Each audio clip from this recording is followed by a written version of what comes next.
इस फिल्म की शुरुआत बेन और उसके 6 बच्चों से होती है, जो अपने परिवार के साथ जंगल में रहता था और उसका बाहरी दुनिया से कोई भी कांटेक्ट नहीं होता, क्योंकि वो एक एनार्किस्ट था और उसे लगता है कि असली जीवन नेचर के साथ ही जिया जा सकता है। वहीं उसके साथ उसकी पत्नी लेस्ली भी रहा करती थी, लेकिन बाइपोलर डिसऑर्डर की वजह से उसे हॉस्पिटलाइज्ड कर दिया गया था। बेन को टेक्नोलॉजी से सख्त नफरत थी, इसीलिए उसने शुरू से ही अपने बच्चों को आत्मनिर्भर रहना सिखाया था। सारी सर्वाइवल स्किल्स, शिक्षा और ट्रेनिंग देता था ताकि वो टेक्नोलॉजी से दूर रहे, खुद को डिफेंड कर सके और फिट रहे। इसीलिए बेन भी अपने पास मोबाइल फोन नहीं रखता था। इसके अलावा उनकी क्रिटिकल थिंकिंग को बढ़ाने के लिए बेन उन्हें कुछ किताबें पढ़ने के लिए भी देता था और उनका टेस्ट लेता था। वहीं बेन उनसे कुछ भी छुपाता नहीं था, वो उनके सारे सवालों का जवाब देता था। वहीं अगले दिन बेन का बेटा बोडोविन अपना पहला शिकार पकड़ता है, जिसके बाद बेन हिरन का खून उसके सर पर लगाकर उसका एक हिस्सा खाने के लिए बोलता है। और उस दिन जब शाम को सारे बच्चों की पढ़ाई हो जाती है तो सभी म्यूजिकल इंस्ट्रूमेंट लेकर गाना गाते हैं और डांस करते हैं। अगले दिन बेन बोडोविन के साथ शहर जाता है, जहां बेन अपने काम में लग जाता है और अपने द्वारा कुछ बनाए गए सामान को बेचने लगता है। वहीं उधर बोडोविन अपनी एज की लड़कियों के साथ अच्छे से इंटरेक्ट नहीं कर पा रहा होता है, जिसके बाद वो अपना लॉकर चेक करने जाता है और उसे बहुत सारे यूनिवर्सिटीज से आए लेटर मिलते हैं जो उसने छुपकर अप्लाई किए थे, और उसे विश्वास नहीं होता कि वो सारी यूनिवर्सिटीज में सिलेक्ट हो गया है। उसने ये बात अभी तक बेन को नहीं बताई होती है। दूसरी तरफ बेन बार जाता है और अपनी बहन हार्पर से लेस्ली के बारे में पूछता है, जहाँ उसे पता चलता है कि लेस्ली ने सुसाइड कर ली है। बेन ये बात सुनकर थोड़ी देर तक डिप्रेशन में चला जाता है और इसीलिए वो जंगल वापस आकर वाटरफॉल के नीचे नहाता है। उसके बाद ये न्यूज आकर अपने बच्चों को देता है और ये सुन सभी काफी उदास हो जाते हैं और रोने लगते हैं। लेकिन बेन का छोटा बेटा रेलियन गुस्से में चाकू उठाकर बेन की तरफ चला जाता है और उसे कर्स करता, क्योंकि उसे लगता है कि उसकी माँ की मौत उसकी वजह से हुई है। लेकिन रेलियन बाद में खुद को रोक लेता है और दीवार को चाकू से मारने लगता है। जिसके बाद उसी रात बेन लेस्ली के कुछ सामान और पेपर्स को देखने लगता है। वहीं अगले दिन नॉर्मल दिनों की तरह सब अपनी ट्रेनिंग कर रहे होते हैं, लेकिन उसी दौरान वो लोग बेन से अपनी मदर के अंतिम संस्कार के बारे में पूछते हैं। इसीलिए बेन अपने फादर इन लॉ जैक से बात करने के लिए फिर से शहर जाता है। वहीं फादर इन लॉ को बेन का लाइफस्टाइल एकदम पसंद नहीं था। जैक बेन को लेस्ली के फ्यूनरल में आने से मना कर देता है और धमकी देता है कि अगर वो वहाँ आया तो उसे गिरफ्तार करवा दिया जाएगा। लेकिन बेन उसे बताता है कि लेस्ली बुद्धिस्ट थी, इसलिए वो चाहती थी कि उसे जलाकर उसका अंतिम संस्कार किया जाए, लेकिन जैक उसे इसमें इन्वॉल्व होने से मना कर देता है। वहीं बेन के बार बार पूछने पर भी जैक उसे लेस्ली के फ्यूनरल की जगह नहीं बताता है। जिसके बाद जैक की पत्नी फोन लेती है और उसे बताती है कि फ्यूनरल 5 दिनों में मैक्सिको में होने वाला है और उसे वहां आने से मना करती है। जिसके बाद बेन ये सारी बात जाकर अपने बच्चों को बताता है, लेकिन उसके बच्चे तभी वहां पर जाने की जिद करते हैं। लेकिन बेन उन्हें बताता है कि अगर उसे वहां पर अरेस्ट कर लिया गया तो वो उनकी कस्टडी खो देगा।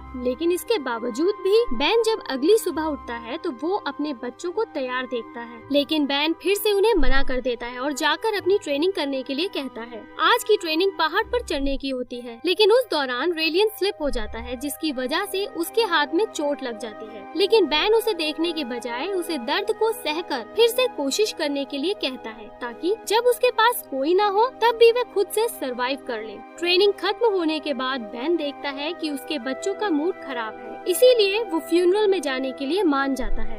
जिसके बाद वो लोग बीच में कहीं पर भी ज्यादा रुके बिना बस से मैक्सिको के लिए निकल जाते हैं। रास्ते में जब बेन बैंक के लिए रुकता है तब उसके सारे बच्चे वहाँ के लोगों को देखकर उन्हें पसंद नहीं करते हैं, क्योंकि वो लोग मोटे और आलसी होते हैं। अगले दिन जब वो लोग रास्ते में होते हैं तो उनके पीछे एक पुलिस पर जाता है और बेन का लाइसेंस चेक कर बस को चेक करता है और कहता है कि ये स्कूल जाने वाले बच्चे तो लग नहीं रहे हैं। जिसके बाद सभी क्रिश्चियन सॉन्ग गाने लगते हैं और इसीलिए वो वहाँ से निकल जाता है। और जब वो लोग रेस्टोरेंट में खाना खाने जाते हैं तब वहाँ का खाना देख उन्हें पसंद नहीं आता है। उनके लिए वहाँ पर उनके लायक कोई भी खाना नहीं होता, इसीलिए बेन वहाँ से सुपरमार्केट चला जाता है। वहीं बहुत दिन से उन सबकी ट्रेनिंग भी नहीं हुई होती है, इसीलिए बेन ट्रेनिंग का हिस्सा कहकर वहाँ से सामान चुराने के लिए बोलता है। जिसके बाद बेन सबका ध्यान भटकाने के लिए सुपरमार्केट में हार्ट अटैक का नाटक करता है, जिसके दौरान उसके बच्चे वहाँ से सामान चुरा कर निकल जाते हैं। लेकिन लेकिन बैन के साथ उसका एक बेटा वहीं रहता है और उसे झूठ मूठ का दवा देने का नाटक करता है ताकि वो लोग भी वहाँ से निकल सके।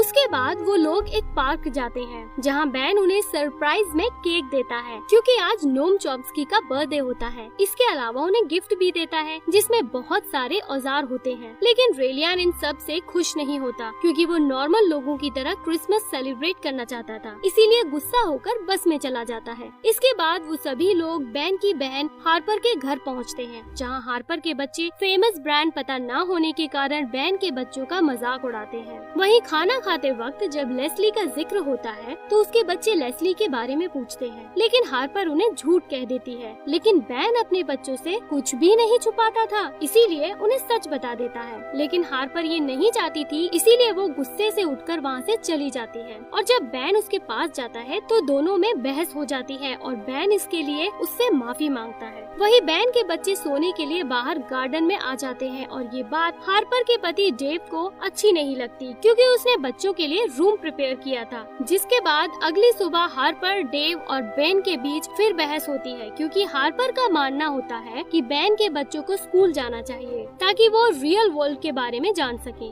इसीलिए बैन हार्पर के बच्चों को बुलाकर बिल ऑफ राइट्स के बारे में पूछता है जिसका वो लोग जवाब नहीं दे पाते। इसके बाद वो अपनी 8 साल की बेटी को बुलाता है जो उसका जवाब आसानी से दे देती है और तब हार्पर भी मान जाती है कि बैन ने अपने बच्चों को पूरी शिक्षा दी है। वहीं एक दिन हार्पर के घर रहने के बाद वो लोग फिर से लेस्ली के फ्यूनरल में जाने के लिए निकल जाते हैं, लेकिन 4-5 घंटे ट्रैवल के बाद वो लोग एक कैंपेन साइट पर रुकते हैं जहां बोडोविन क्लैरी नाम की लड़की से मिलता है और वो उसे पसंद आती है, लेकिन वो उसे अपने फादर और मदर के काम के बारे में झूठ बोलता है। वहीं उसे क्लैरी की बहुत सारी बातें समझ में नहीं आती हैं और जिसके बाद वो दोनों एक दूसरे को किस करते हैं। अगले दिन बोडोविन फिर अपने सफर पर निकल जाता है। जाते वक्त वो क्लैरी को विंडो से लगातार देख रहा होता है। वो लोग लंबे सफर के बाद न्यू मैक्सिको पहुंच जाते हैं, जिसके बाद अगली सुबह वो लोग लेस्ली के फ्यूनरल के लिए रंग बिरंगे कपड़े पहनकर चर्च में आते हैं और थोड़ी देर बाद बैंड स्टेज पे जाकर लेस्ली की लास्ट विश बताता है कि वो चाहती थी कि उसे जलाकर उसकी अस्थियों को टॉयलेट में बहा दिया जाए। लेकिन ये सब सुन लेस्ली के पिता गुस्सा हो जाते हैं और इसीलिए वो सिक्योरिटी बुलाकर बैन को बाहर निकलवा देते हैं। वहीं कुछ समय बाद जैक बाहर आकर बैन को फ्यूनरल में आने से मना करता है और कहता है कि सिर्फ उसके बच्चे ही आ सकते हैं। जिसके बाद वो लेस्ली की बॉडी को लेकर वहाँ से चले जाते हैं और बैन भी अपनी बस लेकर उस कार के पीछे जाने लगता है। लेकिन उसके बच्चे इस बात के लिए मना करते हैं क्योंकि उसके ऐसा करने से उसे गिरफ्तार कर लिया जाएगा और वो उसे अपनी माँ की तरह खोना नहीं चाहते थे। बैन उनकी बात मान जाता है और वो लोग पार्क में अपनी रात बिताने के लिए चले जाते हैं, जहाँ शाम में हम रेलियन और बोडोविन को देखते हैं। रेलियन उदास बैठा होता है और वो बोडोविन से कहता है कि उसकी माँ की मृत्यु उसके पिता के कारण हुई है क्योंकि उसकी माँ वहाँ से बाहर निकलना चाहती थी।